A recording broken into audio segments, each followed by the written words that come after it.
So welcome to the Thomas Griswold House in Guilford, Connecticut. It is owned and operated as a museum by the Guilford Keeping Society. My name is John Plant and this is Tracy Tomaselli. I'd like to say a few words about this museum and about the exhibit you're going to see. This is a colonial salt box house built in 1764. That's before the Revolution started and 1 year before the Stamp Act was imposed by the British Parliament upon the colonies. Thomas Griswold built this house for his son John, who died early in the war, 1777. We don't know the circumstances of how he died, except that he's buried in the smallpox cemetery in Guilford, which is a good indication of how he died. Ezra, we know, who was the younger brother, did participate in the war. He was on the night patrol guarding the coast, and he had the misfortune one night to accidentally shoot a fellow guardsman. But during the war, he found better fortune through romance and love. This is because Long Island was occupied by the British very early on in the conflict, and thousands of patriots, patriot-minded people, were compelled to leave Long Island. Otherwise, they had to sign an allegiance to the King of England. Hundreds came to Guilford. One of them was a 19-year-old woman, Mehetabel Cleveland. I'm not entirely sure if I pronounced her name correctly. The Puritans liked to use obscure biblical names. So Mehetabel and Ezra fell in love, got married, moved into this house, and shared it with the remainder of John's family.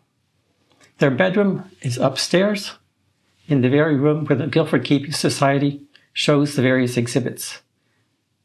Tracy Tomaselli, our military historian, will guide you through the exhibit. In this room, we have the exhibit for A Small Town in a Big War, Guilford during the American Revolution. These stories portray compelling incidences of what the locals experienced, as well as what the men in the field experienced when the alarm for the Lexington came in 1775. We had two companies of men, one from Guilford, one from East Guilford. 46 men from Guilford marched off, and 24 men from East Guilford marched off. And when the alarm was called off, they returned to Guilford. Early on before the Lexington alarm, the Guilford in 1774 took into consideration the hardships that were occurring in Boston. And they held a meeting in December to discuss and vote on sending supplies to those patriots in Boston who were suffering the most. And so that was part of the war effort that the locals did in Boston. And back then, also the communities of correspondence were established to allow the different states to communicate better with each other. They started to become united. And they also encouraged different alarm systems to be set up. In Boston, we know of the alarm at the North Church, the one if by land, two if by sea, and the ride from Paul Revere and Dawes. And so Guilford had its own alarm systems, and one of these I'll go over. But the hardships that we started to endure from early on was supporting others. When Long Island, the Battle of Long Island, when the British occupied Long Island, and for the entire war, we had over 500 refugees come to Guilford. Our population was about 2,800, including African Americans and Native Americans. And so that was a lot of burden on the town that we had to support those families. The other hardships included when the men were off to war, the families were left without male support tending the farms, so provisions for those families needed to be provided. Taxes increased 25% during the war. We also had a shortage of food and salt because we are also trying to provide for the soldiers as well. And that caused, like we had during COVID with price gouging and hoarding of supplies. So all those things happened back then as well. I mentioned the refugees fleeing over here. Some of the refugee families that came over, some of them ended up serving the men would serve. We have Paul Revere. We have a woman who is our Paul Revere, and she was Agnes Dickinson Lee. And she was the wife of Captain Samuel Lee Jr., and their house was at 1 North Street. And Captain Samuel Lee was in charge of some of the shore guards and the illicit trade. And during the war, Guilford's shoreline has a lot of it's very long, and it has a lot of areas that are hard to defend. So we had different alarm systems set up. And one of the time during the 1781 raid at Leeds Island, when a rider came into town to tell the men that were in town that something was going on, they were supposed to fire off a cannon. Well, they forgot. So Agnes Dickinson Lee, who had one of the alarm systems near her house, she went out and blazed away and lit the cannon and fired off the alarm. And other times in their house, they would store the illicit goods, the smuggled goods that the Tories were trading with the British on Long Island. The Lees would hold them in their house, and the Tories would want them back. So they knocked on the door, wanted to come in, and she wouldn't let them come in. And she went in front of but they knocked through the door, and she went to the room where she was hiding some of the stuff, and she said they wouldn't pass through the door over her dead body, only over her dead body. Another time, they were going to take some items, and she hid them in a pot that was over the stove or near the stove. So she was very loyal, and she's a very patriotic person. Let's see, what else do we have here? So the pension records are really what tells the soldiers' stories. That's where we find most details. The men who lived long enough to tell their stories. The pension records, they had to prove a long enough service to qualify for a pension. And in their pension records, some of them are just a few pages and some of them are 100 pages, depending on how long their service was. And it would list who they served under and all that. And in a lot of them, they would have more details. And that's where we find out what battles they were in, what they encountered during the battles, and if they were wounded and those kind of things. A lot of times they'll mention who they went off with. Also, they had to have affidavits from others that served along with them to verify that what they're saying was true. So then we can line up the soldiers together and figure out the troops' movements and all of that. Or maybe they were sick and they weren't participating in a particular battle when the rest of the regiment was. So we learn all of that. And Timothy Seward's pension, this display shows that, and the services back then were not like services we have now. During the Civil War, we had the first 3-month service, then we had 3-year enlistments, then we had a 9-month enlistment. Back then, you would serve for 5 days, a month and a half, 2 months, 6 months. Then later on, there was the 3-year enlistment because bounties were offered for those, or for the duration of the war, a bounty was offered, which would also then give them not only money, a bounty, but land after. So Timothy Seward, from January to February, he marched to Fairfield and returned home. And then they marched from Brooklyn and where they worked on the forts. And then September to December of 1776, they were at the Battle of White Plains, where he remembers seeing General Washington standing in front of the line when the army were firing cannon at us. So some of our men literally were right there with George Washington.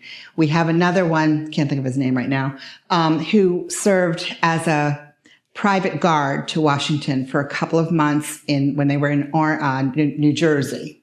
Then this is Timothy Seward says, after Burgoyne's defeat at Saratoga, they marched 70 miles to the Hudson River, and then they went to Horseneck, and the plan was to retake New York City. This was in 1779, but then they didn't do that. But then he was at the Battle of New Haven in July 1779 when the British attacked New Haven. So it tells the stories about their service details.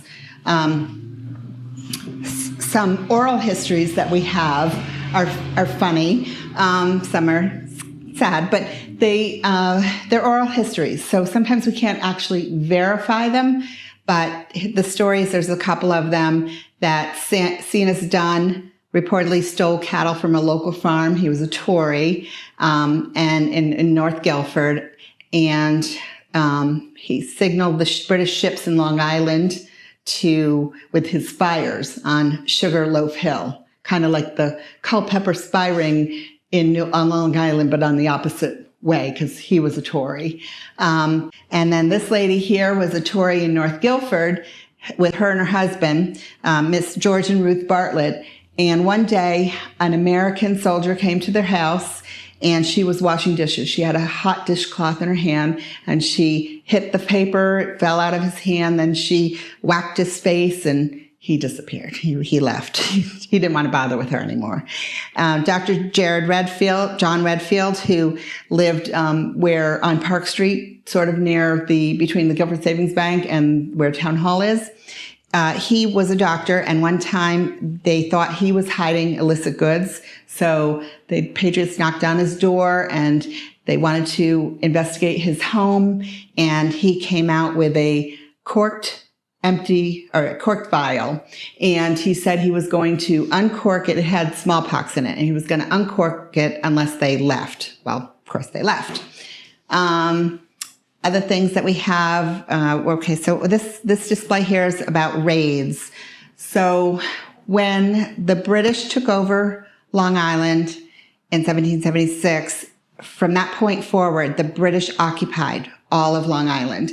So we live on the coast. We can see Long Island and think about, we just know that they're all there. And up and down the Sound, their boats would be going up from Newport to New York, Philadelphia. And so we didn't know what they were doing. They could land anywhere. We knew that they were raiding other towns. So the raids started early. 1777, the British raided Danbury. They burned the town, and Battle of Ridgefield also happened. So shortly after, a month later, we decided we're going to raid them. We had intel provided to us, and we knew that in Sag Harbor, Long Island, the British outpost there was ready to move out. They had their boats all loaded up. The men had just gotten paid. They were having a good time, so it was a good time to strike.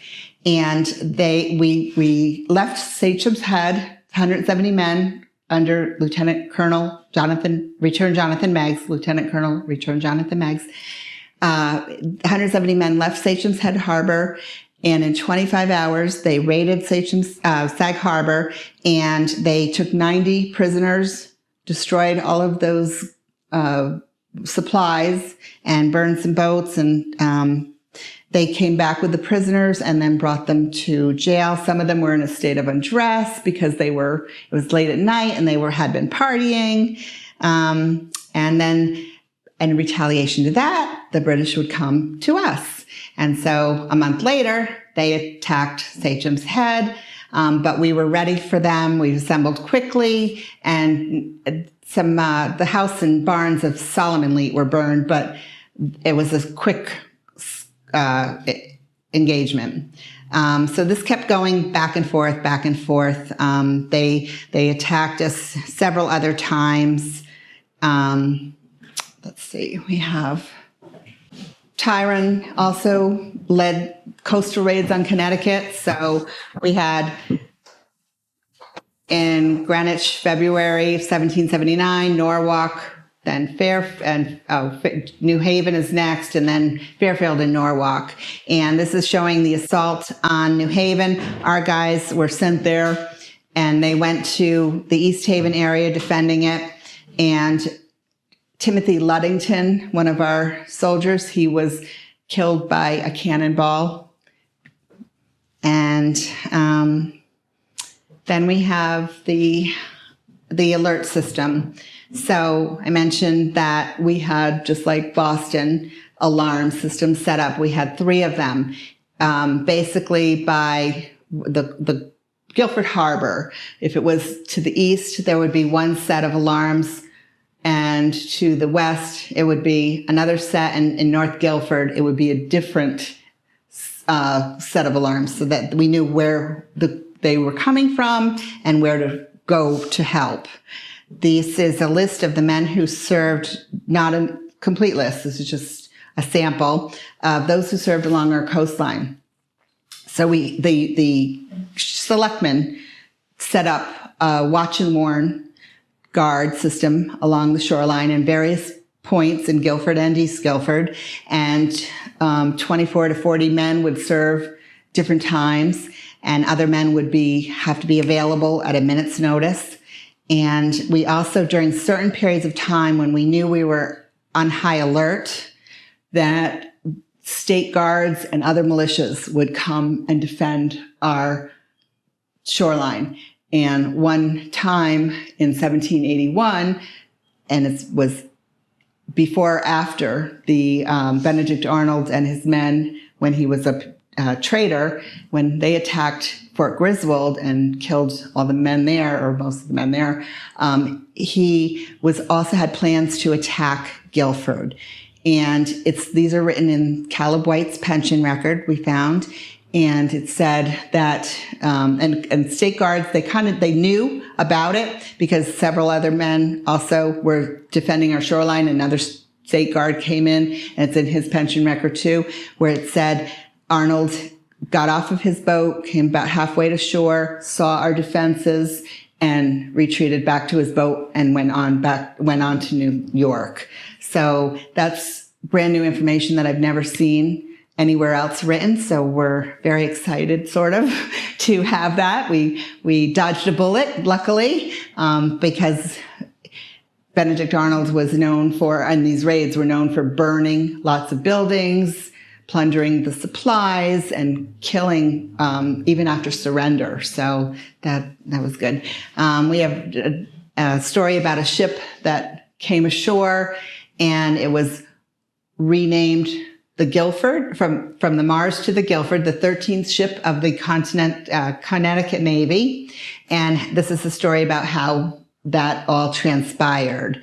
We also have some other ships that came ashore, and because the sand barges and all that, I guess they would, hit something, and they would try to they would try to retrieve their stuff off, but it took time. So we took that opportunity to take over whatever we could. Our biggest battle was on, is this one? No, this is one. Right on Leeds Island. June 18, 1781 was our biggest engagement with the British. When 150 British and Tories came over in a planned attack on Leeds Island. And this map shows the different movements of the engagement.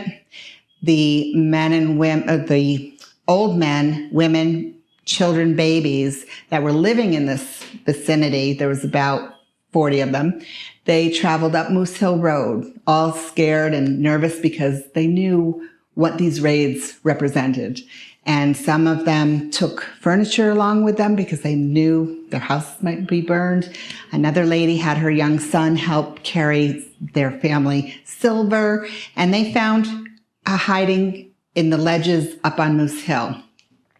They were close enough to overhear what was going on and the gunshots and all that. We lost 2 of our men during that battle, and a third due to exertion.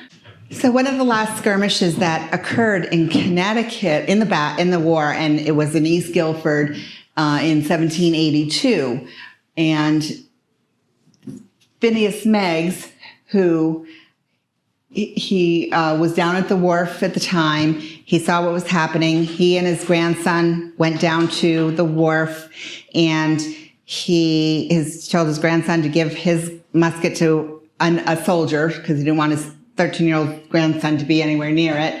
But they had the engagement with the British, and unfortunately, Phineas Meggs was shot through the head, and his hat is is preserved at the Historical Society in Hartford. I have a case of friendly fire that actually has to do with Ezra Griswold, who lived here. Ezra Griswold was one of the shore guards, and he was stationed down. And when that was happening, his Billy Stone was also a shore guard. And Ezra didn't know that Billy had left the guardhouse.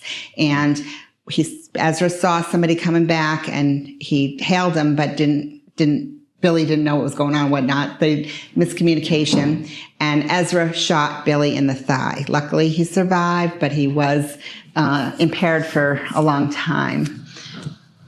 We have the Tories that we have in town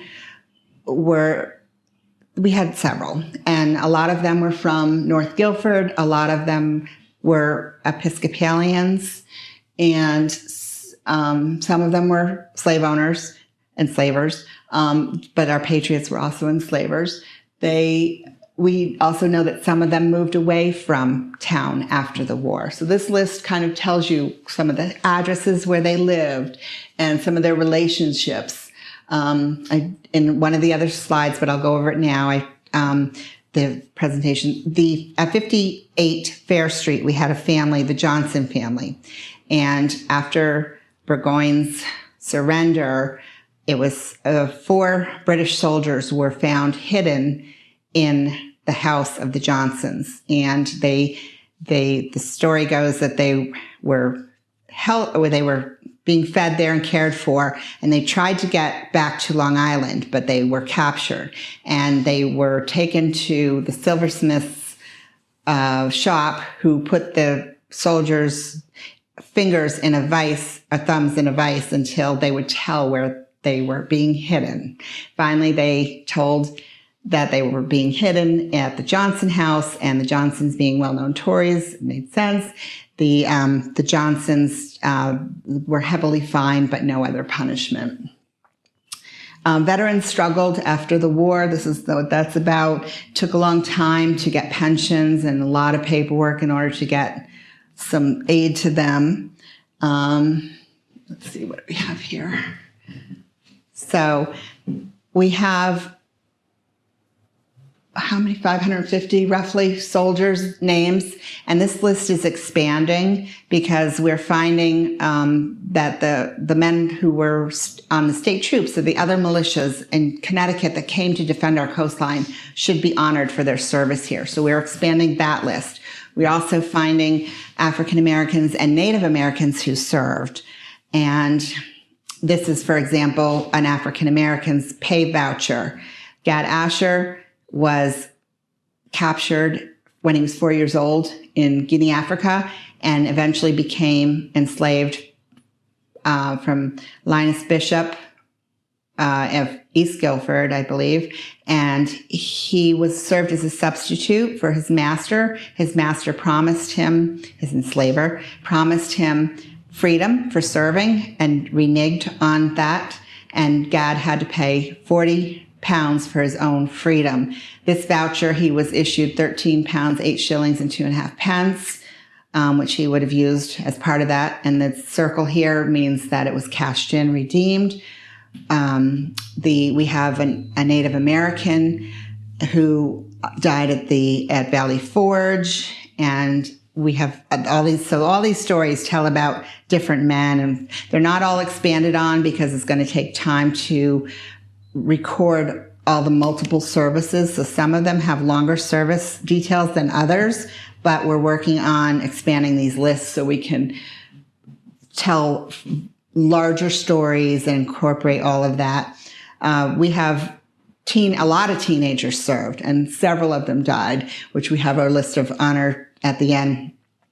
Isaiah Atkins, he took part in the Meigs raid on the Sachem's Sag Harbor British depot in 1777. He was 16 years old. He was a tall fella, and he took part in that.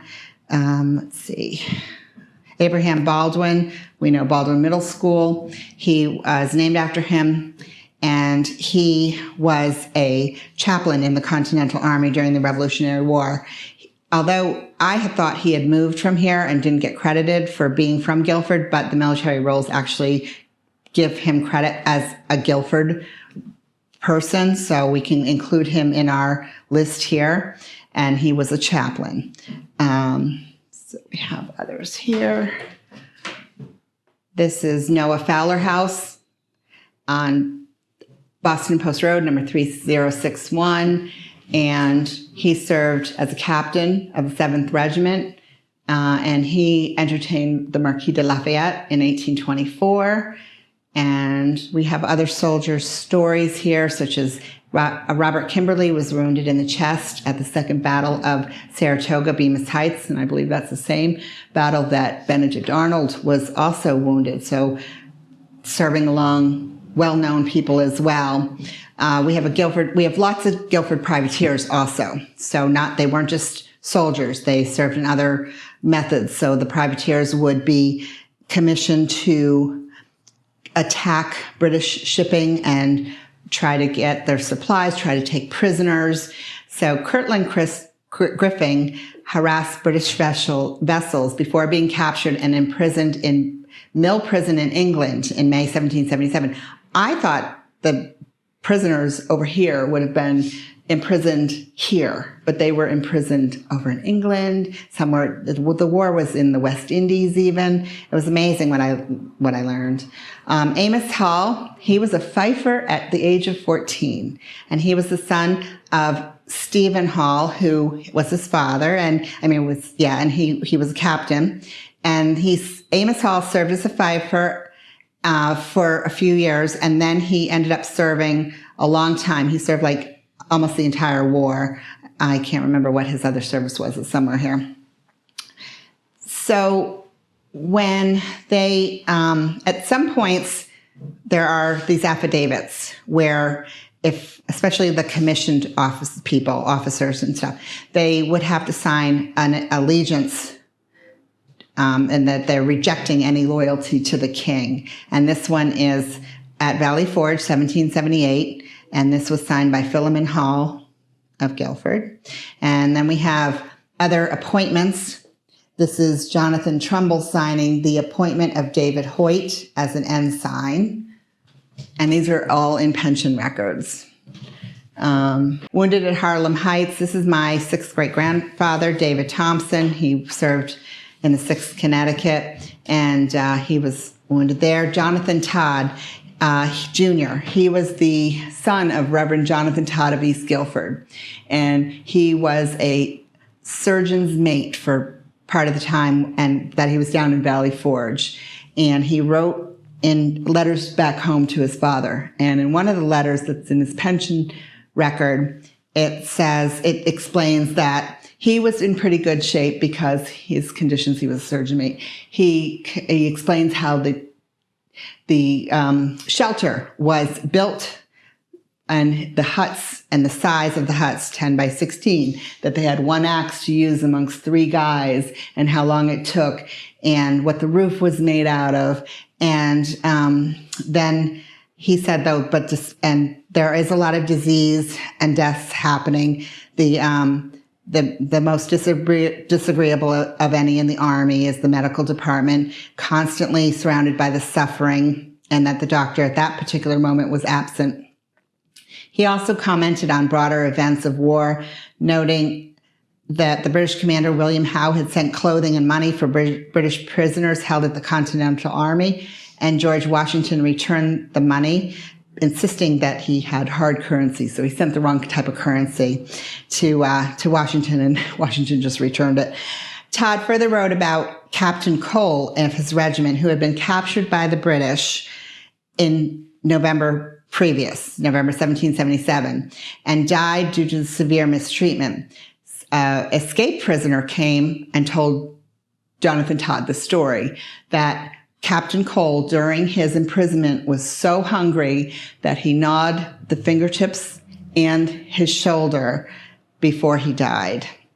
So that gives a vivid glimpse of the hardships, discipline, and sufferings of Valley Forge in those areas. Our highest ranking officer that we have is Andrew Ward. Right after Lexington Alarm, May 1st, 1775, Connecticut formed 6 regiments of men, 6 or 10.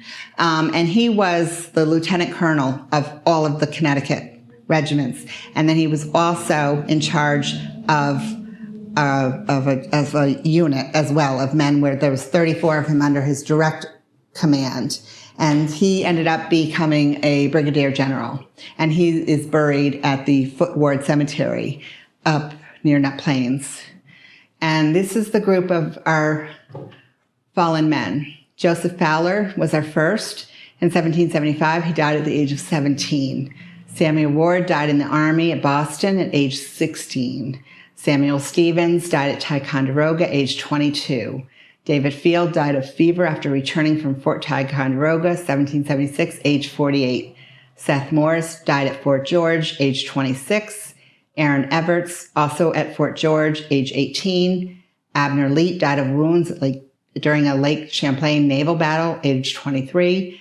Captain Jehiel Meigs Jr., who was the captain who led the East Guilford men to the Lexington Alarm. He died of privations in camp in 1776, a year later, age 33. Daniel Stone was taken at Fort Washington, and he died in the Jerseys, the ship, age 39. Timothy Barnes died at Danbury at age 32. Luther Chittenden died of smallpox. Waite Munger, age 49. Benjamin Custjoy, which was our Native American who died at Valley Forge. Pomp Dorcas, African-American, died 1778 from sickness. William Moree, another Native American, died August 31st, 1778. Timothy Luddington, I mentioned the cannonball incident at the Battle of New Haven. Bethel Nichols was killed at the Battle of Norwalk when he was 18. Bella Stone, another 18-year-old who died on a prison ship. Another prison ship. James Hall died at age 27.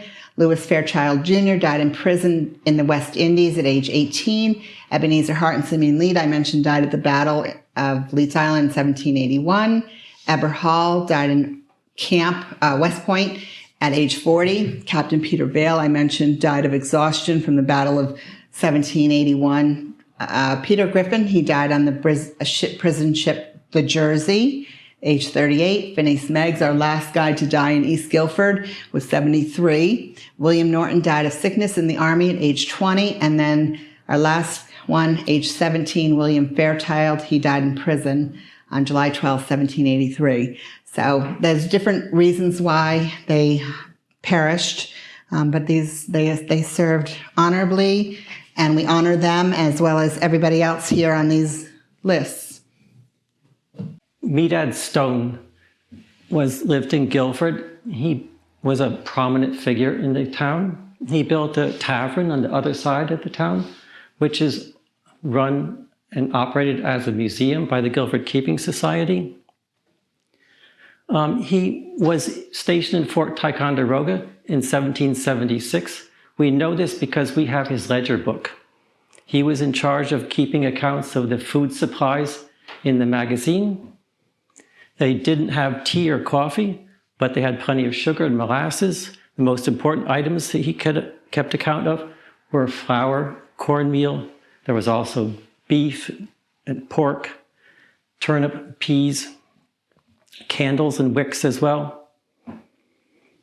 In the month of January 1777, we know from his account books that 1,000 gallons of rum were consumed at the fort. It was probably a relaxed atmosphere at the time because during the winter, the British were known not to engage in any major military operations. This is his ledger book. It was found in an old barn in Guilford about 13 years ago. And that's the only reason why we know about his adventures there. Now, also in Fort Ticonderoga were other Guilford people stationed. And the fathers in Guilford would send supplies to their sons. They'd load up ox carts with food and provisions and bring them up there. Benjamin Rossiter of North Guilford was one such man. And when he was up there, he decided, well, I'll play a game of cards at night with others. And some constables came by and arrested him for playing cards. He thought he was in New York, where it's illegal to play cards, but he was in Connecticut, where Puritan law said you cannot play cards. So he had the courage enough to go to fight for the cause of liberty across the border to New York, but he didn't go far enough to play a game of cards. 18 years old and off to war. That's the story of Abraham Norton of Guilford. He was working in a field by West River when an Army recruiting officer engaged him in a conversation and convinced him to sign up for the duration of the war. This is the very musket he carried for 6 years during the war. It's a Brown Bess model made in England, weighs about 12 pounds. It is a smooth barrel flintlock, which means it's not a rifle. The inside of the barrel is smooth. There are no grooves or spiral grooves to make the projectile go out more stably. To load this, the ball would come into the muzzle. First, a powder horn would be used to drop some black powder in. And then the musket ball, which is a ball of lead, would be wrapped up in cotton or paper and shoved down to the bottom using the ramrod. All the way down. And then some more black powder. They didn't technically use gunpowder, they used black powder, would be put onto the firing pan. It would be cocked and ready to fire. The bayonet could be taken off. When firing from distance, it would mostly be attached on the inside. But if a charge battle was given, if you're close to the enemy, you'd put it out and charge the enemy with your bayonet.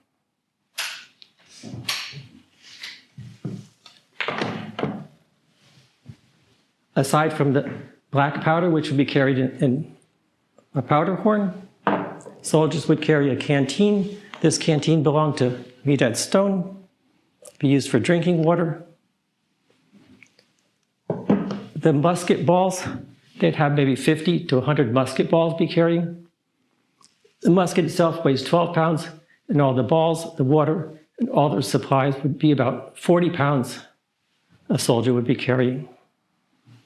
We also have some grape shot. These were found in Hammonasset. This one was found in West Wharf in Madison. These would be loaded into a cannon, a whole bundle of them wrapped together, and when it was fired, they would disperse out like bird shot. So a musket ball would hit maybe one soldier, but grape shot could hit many soldiers at once.